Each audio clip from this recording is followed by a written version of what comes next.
Hello and welcome everyone to this global panel discussion. I'm George Jerjian. I'm an author, speaker, and mindset mentor, helping retirees find a new beginning using my DARE method program.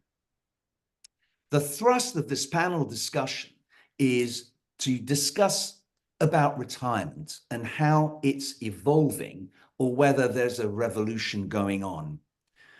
Retirement is broken because of longevity.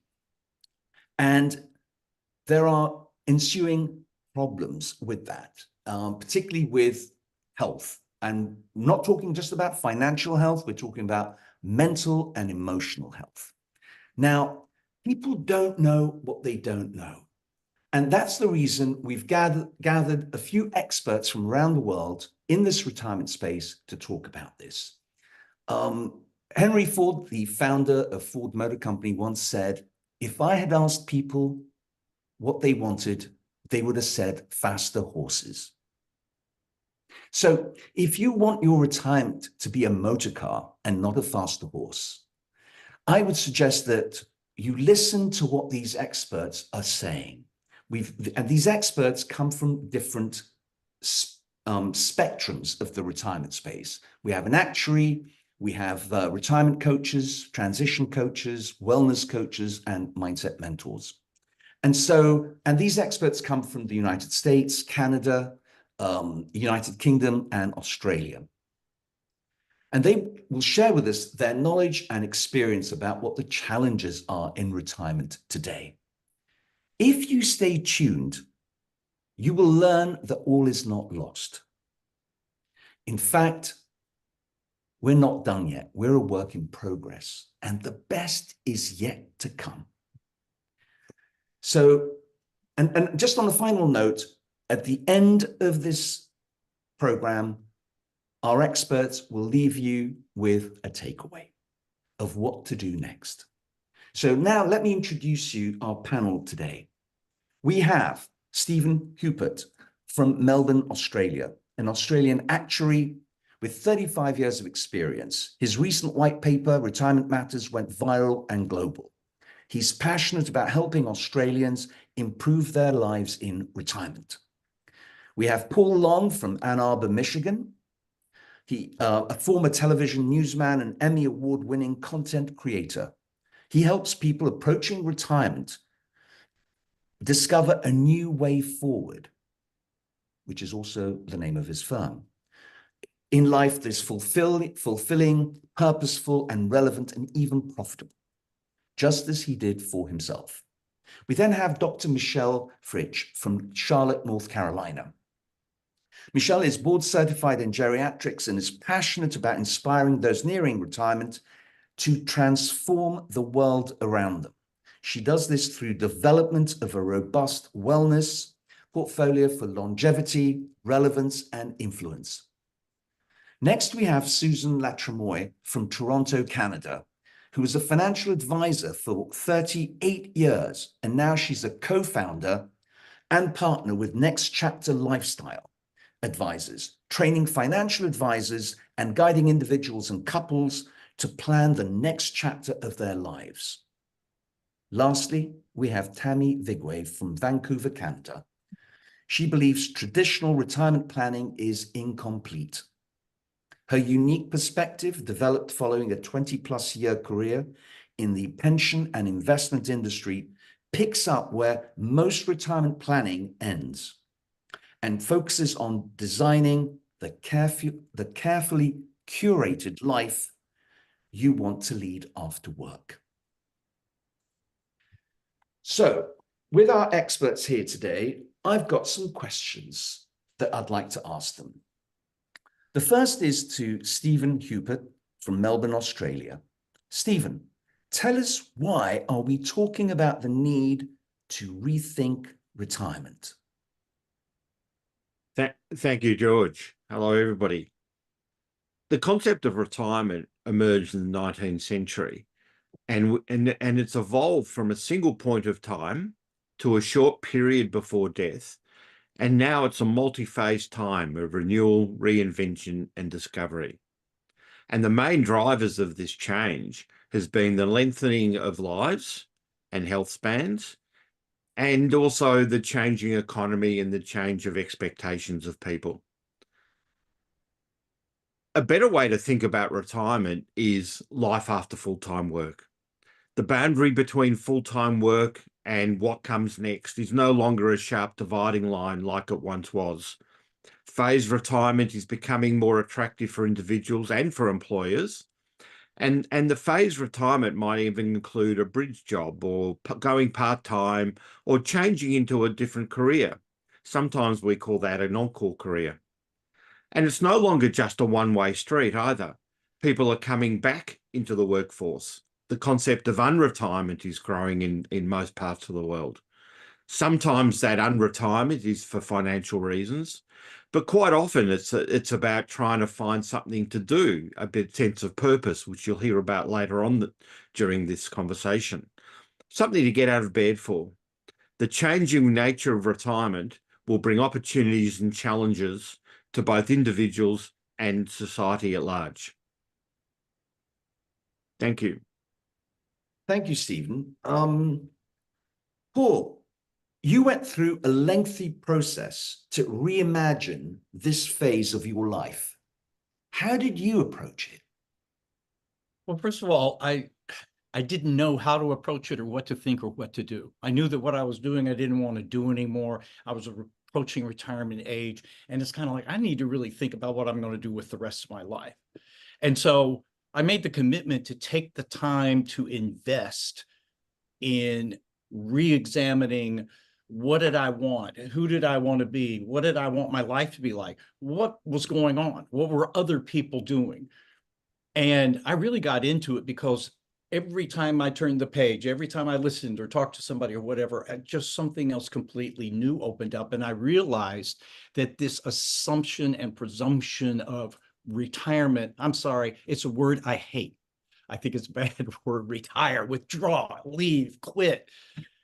It's completely the opposite. And while traditional retirement's right for many people, I started discovering that a lot of people were retiring for a little while. It was a retirement honeymoon, and then it was a retirement nightmare. It was loss of relevance and purpose and reason to get out of bed in the morning and identity. But it was also this new reality of longevity that you take moderately good care of yourself and you got a reason to live in terms of a full and active and relevant life. And just everywhere I turned, I'm like, this is an entirely new reality. This is an entirely new phase of life that has never existed in humankind. I call it olderhood. Stanford University's Longevity Center came up with a new life map to account for this.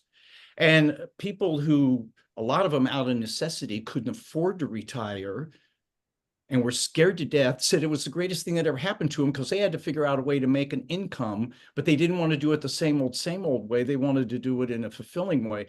It just went on and on and on as I went through this. I looked at health and discovered that you could just moderately take care of yourself with better nutrition, exercise, well-being, purpose, reason to get out of bed in the morning.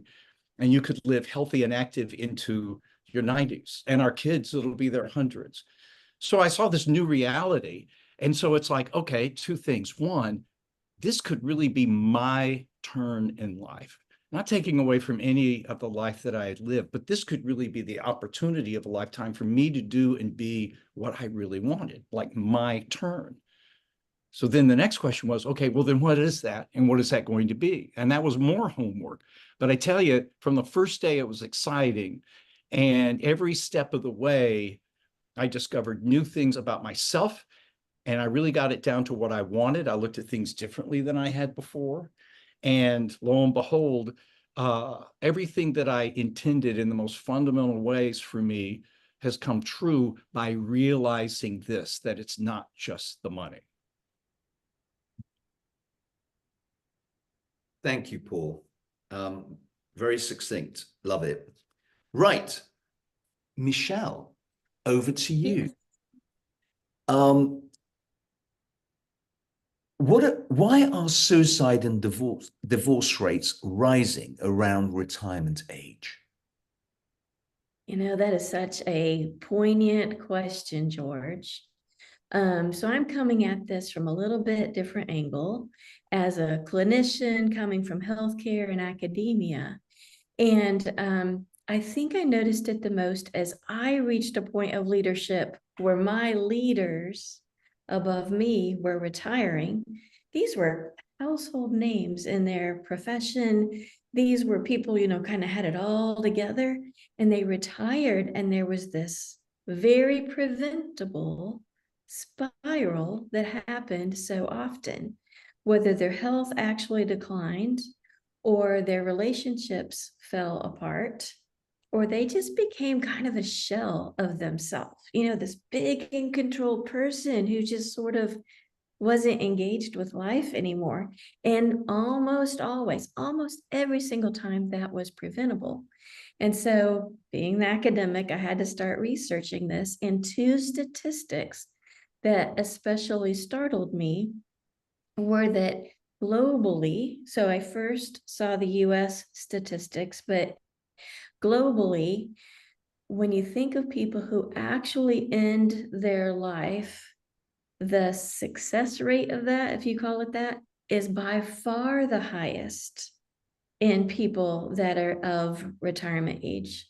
So I've got to peek at my statistics here, but it is 25.1 out of 100,000 people, and people over 70.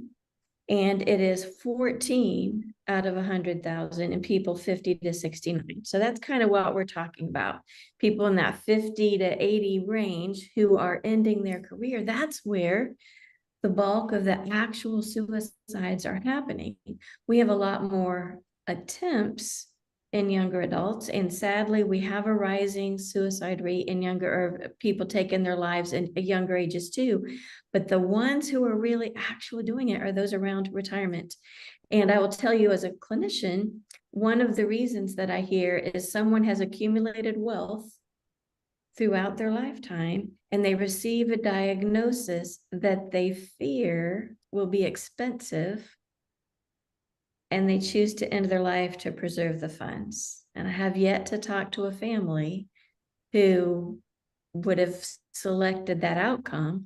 And I'll tell you, as a clinician, it's usually not as bad as the person thinks. There are ways we can take the reins and help that person manage the costs while still managing the diagnosis without the need for something like that. Similarly, relationships often aren't prepared for retirement or for whatever comes after that primary career, because we just we get so busy with the people in our day-to-day, usually in the workplace, and we just make assumptions about the relationships that will actually go the distance with us in the next phases. And just opening communication a few years before that time comes and getting back on the same page can be rather dramatic, and preserving relationships when they should be preserved. As humans, we're not always great at conflict resolution, so it seems easiest sometimes to end the relationship. And for some people, that does make sense. But in many cases, it sort of feels like the easy way out that becomes difficult. And people can decline once they lose their partner if they don't have a plan for really staying engaged in life after that. So I'll stop there on that one. Gosh, that's a kick in the stomach. Thank you, Michelle. Appreciate that. Susan, could you tell us a little bit about a client that you've worked with that wasn't prepared for retirement, so we can have sort of an idea? Sure, George. Happy to. As you mentioned in your introduction, I was a financial advisor for 38 years, and my job was really to help people prepare for retirement financially, to do financial plans and figure out how much money they needed, and then to manage that wealth accordingly. So that's what I did, and I worked with many of my clients for several decades or more. And then they started to retire. They started to sell their businesses, step down from their professions and careers. And one client sticks out in my mind as the client I want to talk about today. His name was Alan. He was a very successful business owner in the furniture business. It was a family business, and he had worked in the business all his life, and it was a household name and a very successful company. And when I met with Alan, usually several times a year to discuss his investments, he would say, I can't wait to retire. I'm going to go to Florida. I have a beautiful home in a gated community with a couple of golf courses, and I just can't wait to retire and play golf and live in my beautiful home. So this was about November, and he left for Florida. And I didn't see him throughout the winter. I presumed he was having a great time. And when he got back in the spring, I was expecting to see a man that was, really happy and invigorated and tanned and just really on top of the world. And instead, to my shock and horror, I found a man who was despondent, bored, unhappy. He said, I don't want to see another golf club, a golf course, a golf game. I'm done. He said, I played every single day and injured my shoulder. It was a repetitive strain injury, so it hurts to play. I'm so bored with playing golf with these same guys day in and day out. And here I thought my game was going to get so much better, and it's actually gotten worse. So he said to me, what am I going to do now? He was really struggling, and he was struggling with a lot of the same issues that I've seen with other clients. And that is the loss of the people he worked with, the loss of those clients, those customers, the suppliers, his colleagues that he was so tied to and so close to during his working years. He was also struggling with the fact that he wasn't a business owner anymore. So his identity was sort of mixed up. He was sort of a retiree, but he wasn't really a business owner anymore. He was also struggling with, well, why am I here? What's the point of getting up in the morning? What we call purpose, or ikigai, as it's termed. And he was really unhappy that he hadn't really replaced the purpose that he had when he was working with a different purpose. And of course, his days became quite unstructured. Instead of getting up and going to the office every morning and having weekends, he said, sadly, every day feels like it's the same, and I don't really have a rhythm to my life, and I just feel that I'm pretty aimless. So that was the story, George, of a real client that I faced these issues with, and Alan wasn't alone. I saw variations of this situation over and over again. So I'm hoping that as we carry on with our program today, that we'll be able to leave our audience with some solutions and some ideas that they won't have to fall into these traps that Alan did. Absolutely correct. Thank you, Susan, for sharing that. Really appreciate it. Paul, would you like to take over the timing for a minute? Yes. Yeah. Our final expert is Tammy Vigway from Vancouver, Canada. And the question for you, Tammy, is what are some common misconceptions about retirement that you encounter? Yeah, thanks, George. I think the biggest misconception about retirement is that it is a financial decision. So retirement planning has become synonymous with financial planning. So, my career was in the pension and investment industry, and I was helping people with that piece as, do I have enough money to retire? But retirement, the decision to retire is much more complex than just having financial security. So, when I started coaching, one of the things that I would ask people was, what is it that you like the most about your work? And not once, I've asked that question thousands of times over the past 10 years as a retirement coach, and not once has the number one answer been I like the money or the paycheck. But that's how we think about retirement planning. It's income replacement. So how do people answer that question? What is it that you like the most about your work? It's often status, identity, speaking to what Susan was just talking about with Alan.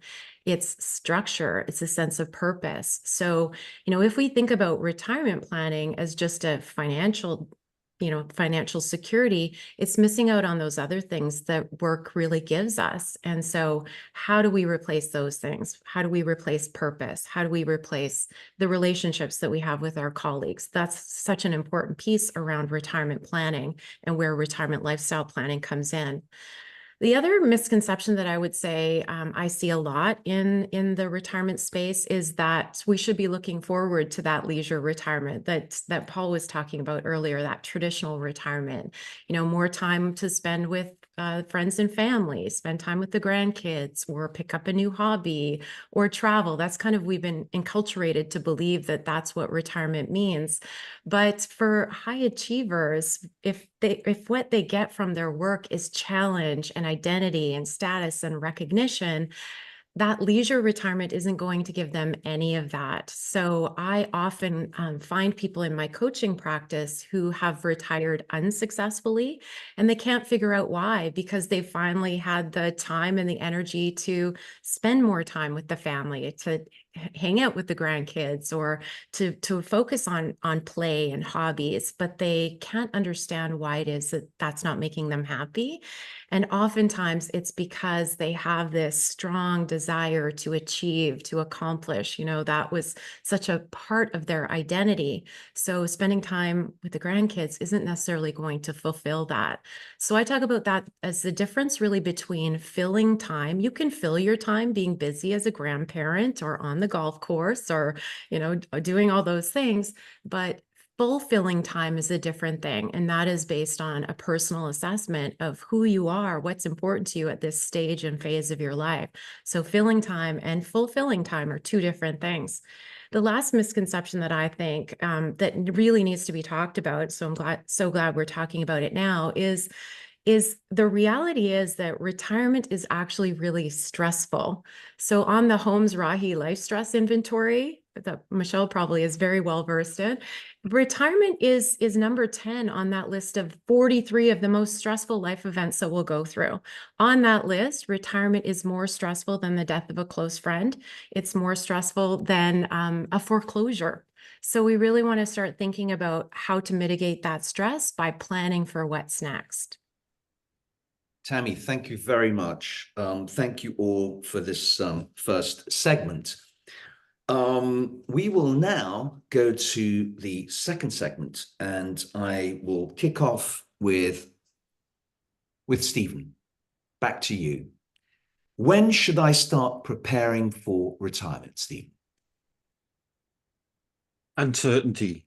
We're all faced with uncertainty and the fear of uncertainty. We've just heard about the many positive and negative aspects of life after full-time work.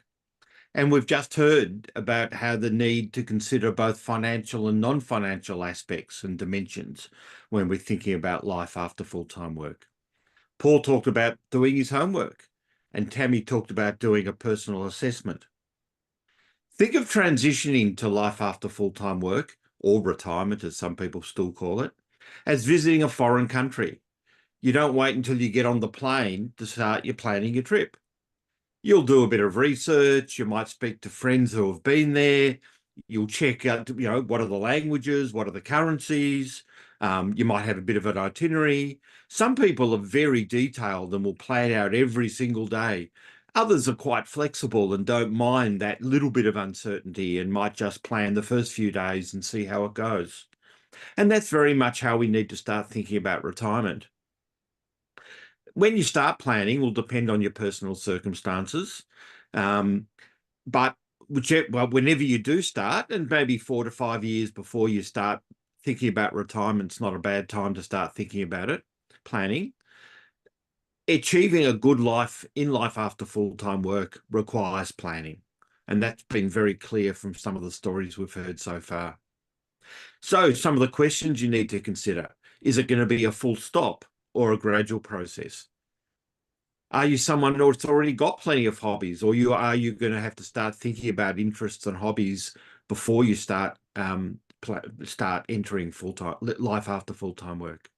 Are you going to stay living in your same house or in the same area? Are you going to downsize or move elsewhere?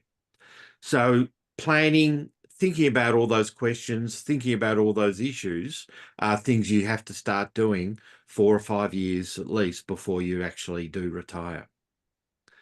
But one of the things that's important to remember whenever you're doing your planning is that things always don't go to plan. Here in Australia, research has found that about 25% of people who retire retire at a time that they haven't planned for. They retire involuntary. And some of those reasons could be that they've lost their job, they've got sickness or their own disability to deal with. Quite often it's about helping somebody else, having the need to care for somebody else. So it is important to remember that planning, the words of Dwight D. Eisenhower, that plans are worthless, but planning is everything. Thank you. Thank you, Stephen. Thank you. Right, moving on to Paul. When you reimagined this phase of life as something other than traditional retirement, what did you discover? A lot. And also, you know, the hope and promise and awareness of it. Because, I mean, fortunately, for whatever reason, first of all, I got started early. I got started way ahead of when I knew that I could afford to make a major life transition. And then I realized I wanted a transformation. And there was a famous quote that kept running into my head just automatically. And when something like that happens, you listen to it. And it was from Max Planck, Nobel Prize winning physicist. So a guy that came up with quantum theory and helped Albert Einstein. And when he comes up with something, you tend to look at it with credibility. When you change the way you look at things, the things you look at change. And I'm like, I got to change the way I look at everything. I got to change the way I look at myself. I got to change the way I look at this phase of life. So that was one of the very first things, was that I totally rid myself of the assumptions and presumptions of who and what I was supposed to be and what I was supposed to do in this life. In a way, I almost felt like I'm a senior in high school and I got this whole playing field in front of me. So I'm getting rid of, here's what I'm supposed to do, or here's what society expects, or here's what I assumed that I was supposed to do. And by the way, I kind of approached it like I did the rest of my life, in terms of, you think about it, you strategize, you plan, you pivot, you do all of that kind of stuff. Oh, and then I'm going to retire and I'm going to, you know, kick back with a margarita and play some golf. And we see the consequences of that. And I knew I couldn't do that. I also, interestingly, was having a conversation with one of my smarter friends. And we both had 20-something kids. And he was talking about, yeah, you know, when you're young, you have no idea how many options and opportunities you have. And I'm like, exactly is the case now. So I approached it that way. I also threw in some fear, because I heard some of these stories about the retirement nightmare, people losing their self-identity, suicide, alcoholism, divorce, loss of identity and everything. I let that scare the hell out of me. And I also looked at the number one regret that people had when they died, which was, I didn't live the life that was right for me. And I've really used that. So I looked at things and did all of my homework and all these different, you can do a life wheel. You can go online and do a life wheel, super easy to do, and say, what parts of my life do I want to elevate and have fundamental to take me in the direction that I really need and want in my life to make this one of the best times. And by the way, another thing about retirement I realize has come up here is contrast.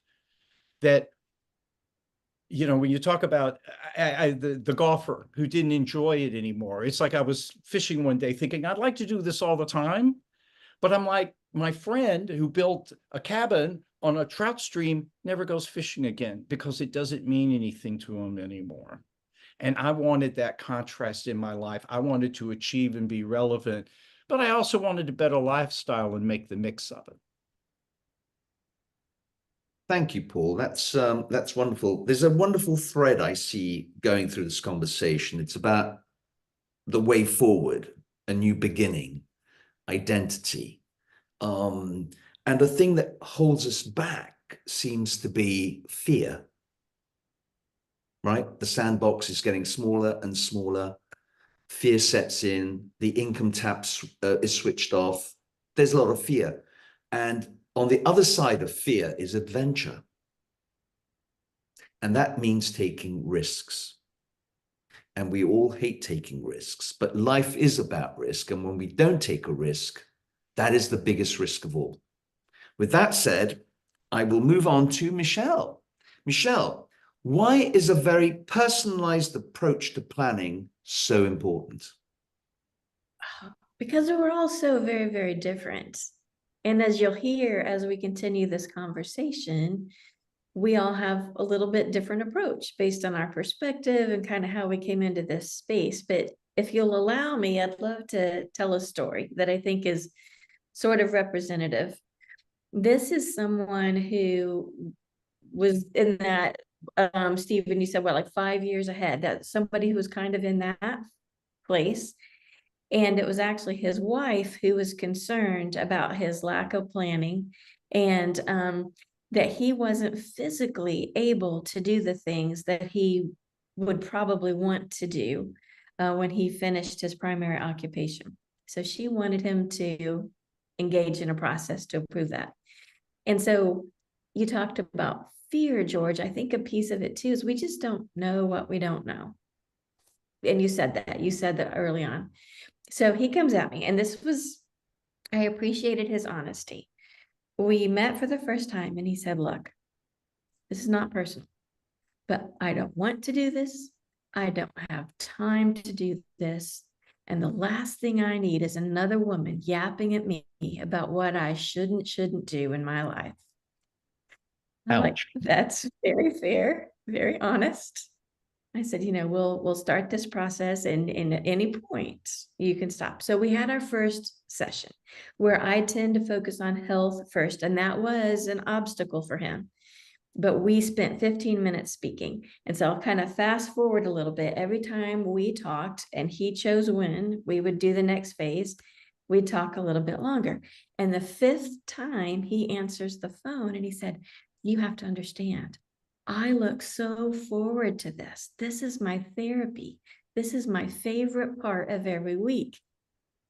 And my analogy for that is it's like somebody with a dirty windshield. They're not going to push the accelerator. They can't see where they're going. And the more we worked to clear that, to see a brighter future, to see the possibilities, and in his case, to see how he could be healthier to do the things he wanted to do, the more excited about it he got. And so he actually reached a point. My process does have a lot of health components, but I don't tell you what to eat and when to exercise and what gym to belong to, nothing like that, but just have you explore what works for you. And he actually identified the source of some stress eating that he was doing every day that was leading to his excess weight. Once he found the source, and then he explored different ways to do something other than eat junk food, to mitigate that stress. Once he made some changes, he lost, I think at the prime, 84 pounds. And over 2 years later, he is still down 75 pounds. And 2 amazing things have happened. His hobby is he's an amazing photographer and of wildlife. And he's able to walk into the woods to be in the places where he's going to get the best shots without tremendous joint pain that he had before. And then the other one is he found that purpose, that thing that he really feels called to do that helps other people and fulfills him. And he's doing some training actually to be able to do that. But he just cleared the windshield and uncovered all of that and went on a different path. So he's a completely different attitude about all of it now that he sees new possibilities. Thank you, Michelle. I love that windshield analogy. Beautiful. Okay, Susan, what are the 3 secrets to a happy retirement? I'm sure there are many more secrets, but I'll talk about the 3 that we've distilled the whole question down into. And I think the first secret is to adopt the right mindset towards retirement.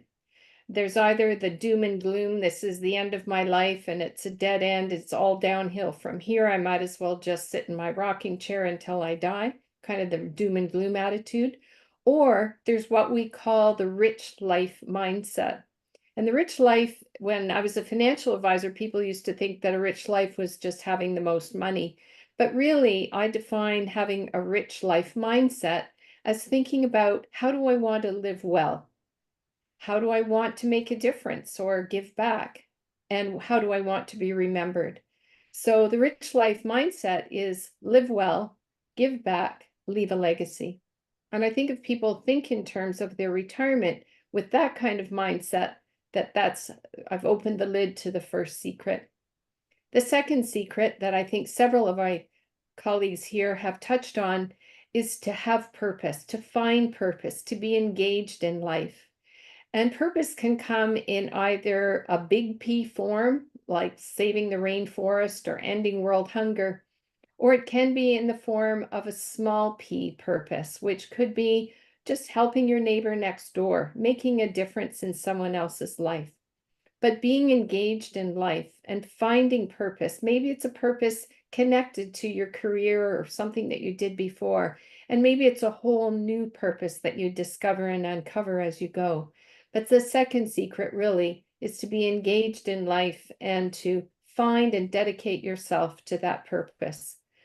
The third secret is to, what we call it next chapter, build your happiness portfolio for retirement. In our working years, we spend probably more than half, if not 3/4 of our time on the career or business that we're in. It's kind of, if you think of it as a portfolio analogy, it's not a very balanced portfolio and it's not terribly diversified. So this whole idea of having a happiness portfolio is to find some diversification and some balance in building that kind of a life plan. So really, in the happiness portfolio, there are 8 areas, all non-financial, that we think make up the best part of life. So things professional still can obviously be very important for some people that continue with their careers, work part-time, do contract work, consulting, and so on. But some people simply say, no, I'm not going to do anything professionally related. And then, of course, we come to family and friends. The importance then of being a good parent, grandparent, etc. And then we move on to the other areas of the happiness portfolio, health and well-being that Michelle talks about, leisure time, whether that's travel, golf, but that's not the whole picture, giving back, and so on. So really building out these 8 areas of life in a conscious way and not just letting somebody else dictate how your life is going to unfold. So 3 secrets: having a rich life mindset, finding purpose in being engaged in life, and then building your happiness portfolio for retirement. That's a distillation of the 3 secrets, George. Thank you, Susan. And just out of interest, I'm trying to sort of connect the dots. Is this the eight? Is it like a wheel? Is it Yes. the same as the wheel that Paul was Yes, referring so to I'll earlier? refer to, and you mean there are many different versions of it, but Sure. but the whole idea of it being a portfolio, that it isn't all just one thing. And a good portfolio, good financial portfolio, is both diversified and balanced, and we think that a rich life should also be diversified and balanced. Thank you, Susan. Thank you for elaborating on that. That's wonderful. Okay, Tammy. Paul, you're on. Tammy, question for you. In your experience, what is the biggest challenge individuals face when transitioning into retirement? And how do you help them overcome it? Yeah, thank you. So similar to what Susan was just talking about, I see mindset as one of the biggest challenges that people face as they approach retirement. So I coach generally high achievers, so judges, lawyers, entrepreneurs. And so mindset is such a critical piece because so many of them, similar to what Paul was saying earlier, hate the word retirement. They think about it as that traditional retirement of disengagement, withdrawal. And so there's a lot of fear around what retirement is. So, when we look at mindset, it's really the lens through which we view life, right? Our attitudes, our beliefs, our thoughts, and our feelings. And ultimately, they create our reality. So a lot of people think about retirement as that traditional retirement of disengagement and withdrawal. So it's asking that question, is retirement an ending or is it a new beginning? How do you measure success? Is it measured by your job title and your income, or is success measured by relationships or a sense of inner peace and contentment? How do you think about aging? Is aging inevitable cognitive and physical decline, or is it a period of increased wisdom and self-actualization? That is that mindset piece. And so many of the people that I coach are approached because we've kind of been enculturated to believe that retirement is this period of withdrawal and disengagement, which it may have been in the past. They have these limiting beliefs, and so many people have just sort of inherited these limiting beliefs based on, the culture. And so the mindset might sound like I'm too old to try something new, or I won't find meaningful alternatives to my work. So that's often what I hear when I start coaching people. And it's really getting to what if mindset is a choice, how can we choose to think about this period of life differently? So a lot of it is really about understanding that there are different mindsets. There's a fixed mindset, there's a growth mindset. So a lot of the work that I do with people is really helping them to see those limiting beliefs and then go through a process to transform them. So my process that I follow with people is called what I call the Curated Retirement Life Map. And MAP is an acronym for mindset, those beliefs. We start there as the foundation. Then we go into the A, which is authentic self. Who are you? What's important to you? What matters to you? What are your strengths? What are your interests and passions?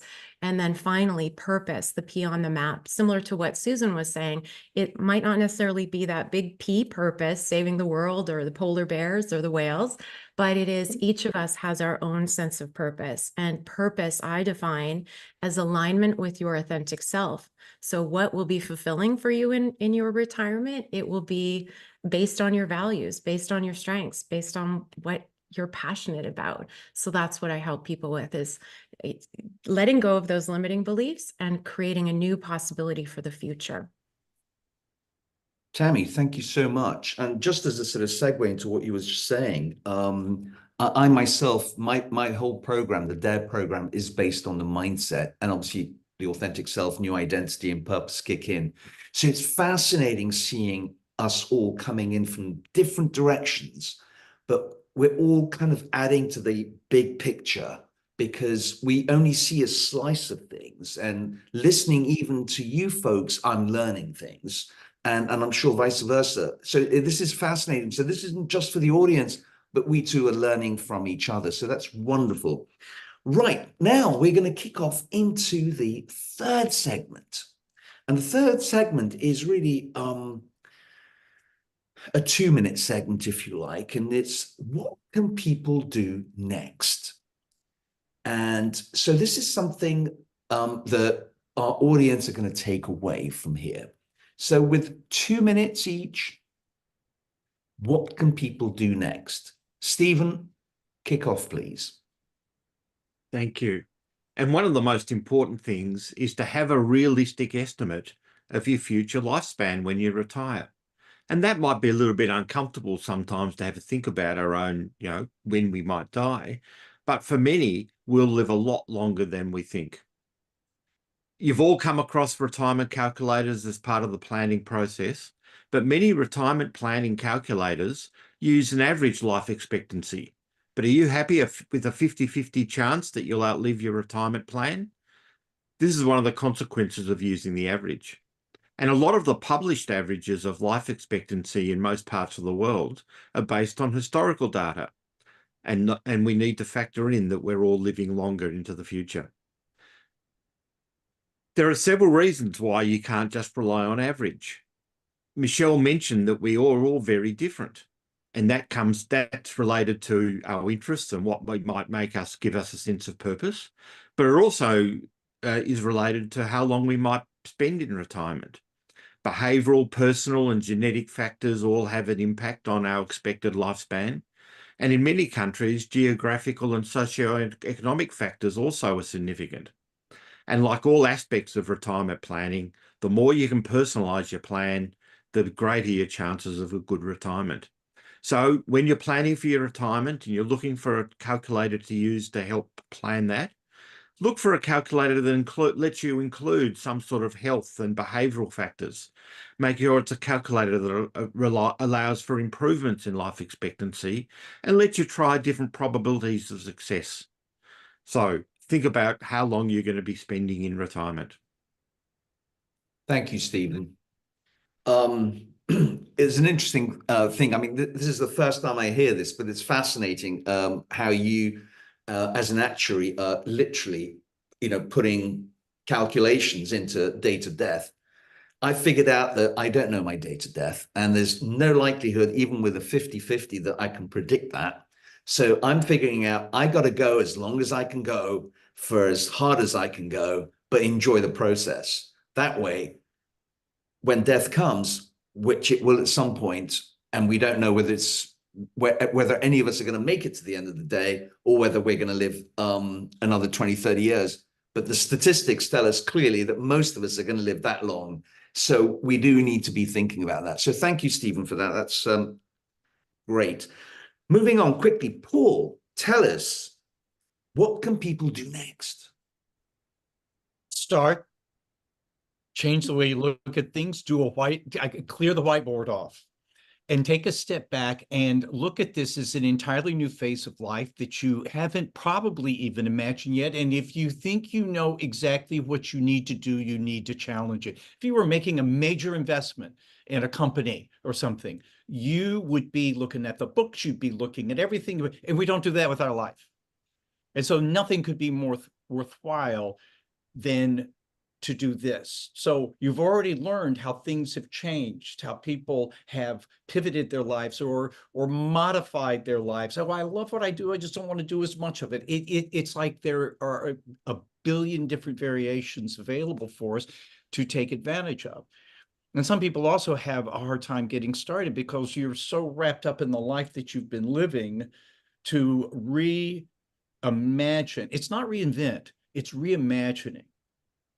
And one thing that I did, first of all, and I've mentioned several things, but I thought, how do I want to feel every morning when I wake up? I came up with a basic morning intention. When I make this transition, how do I want to feel every morning? I said, A, I want to wake up. That's pretty basic. Number two, I want to feel great about what I'm doing, and the life that I'm living is giving me relevance, is giving me purpose. It's challenging me at times, which is what satisfaction is. It's when you're challenged by something, you succeeded, and it's wide varied. I'm excited about the day that I'm having. This is fulfilling to me, and I don't have to worry about money. Well, I've got all except for the last one, and I'm trending on the last one. But when I came up with that fundamental thing, all of a sudden that got me to thinking. All of a sudden that became a filter that told me, well, that doesn't cover that part of it, so I'm forgetting that. And just take your baby steps to finding something you're going to know when it feels right. Thank you, Paul. Michelle, what can people do next? I love what everyone is saying. So I'm going to approach it a little bit different in that I find a lot of people think this is a passive process. And they think I'm going to stay busy. And I will tell you, there's a giant difference between staying busy and living in purpose. Staying busy is all about yourself, very self-centered sort of approach. But as so many of you talked about, purpose is about what do I have to offer? And I talk about transforming the world. What do I have to offer with my perspectives and my skill sets and all the things that I've accumulated over time that can be a little P or a big P purpose, but brings me fulfillment while helping others.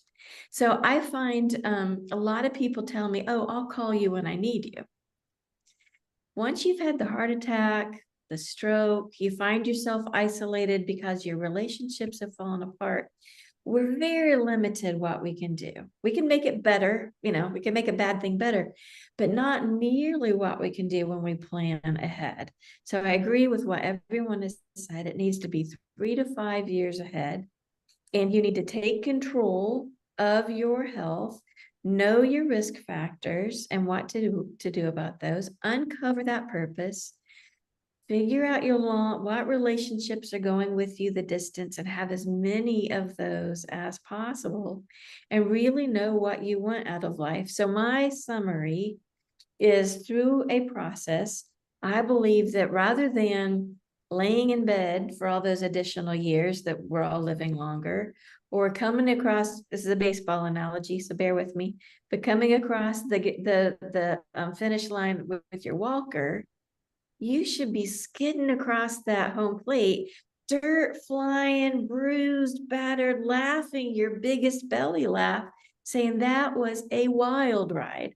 And that's what I want for everybody.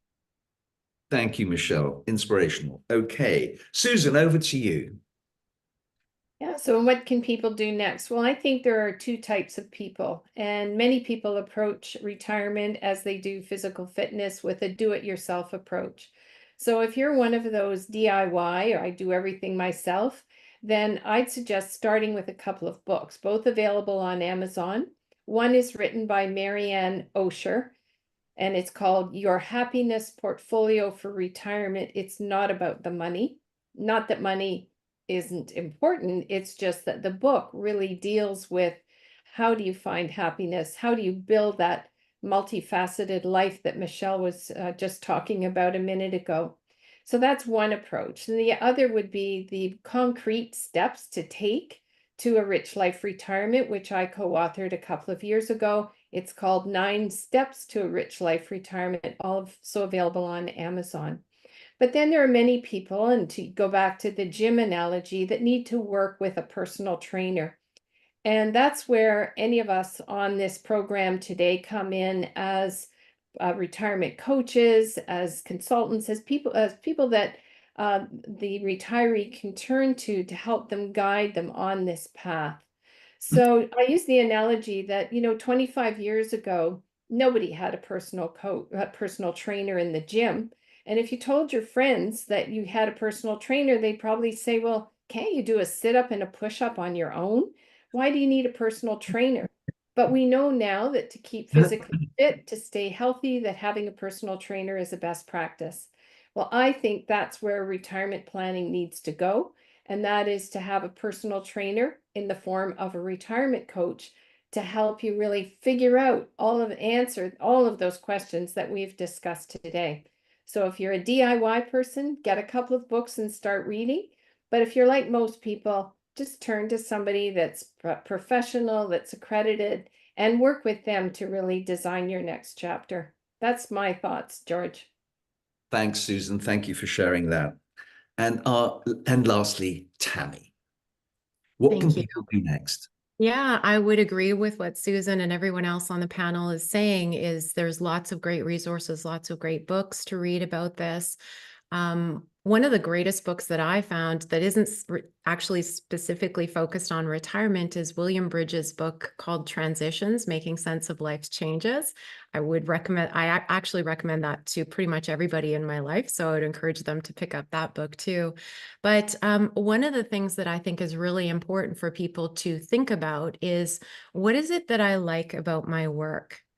So it's an important question to ask. What do I like about my work? Because whatever you like about your work will be what you'll miss when you leave it. So maybe it's the relationships, maybe it's a sense of accomplishment or status. So whatever it is that you like about your work, you'll miss when you leave it, and you will need to find new alternative ways to replace that in retirement. So if you're a high achiever and you value accomplishment and status and recognition, maybe it's serving on a board or writing a book to get that need met in retirement. So it's looking at, what is it that you love about your work? What will you miss? And how to brainstorm new and alternative ways to get that met in retirement. So that's what I would leave people with. And of course, hire a coach. Thank you, Tammy. And thank you all. For our audience, I just want to say in conclusion that over the past hour, you've heard our expert panel share with you the retirement landscape.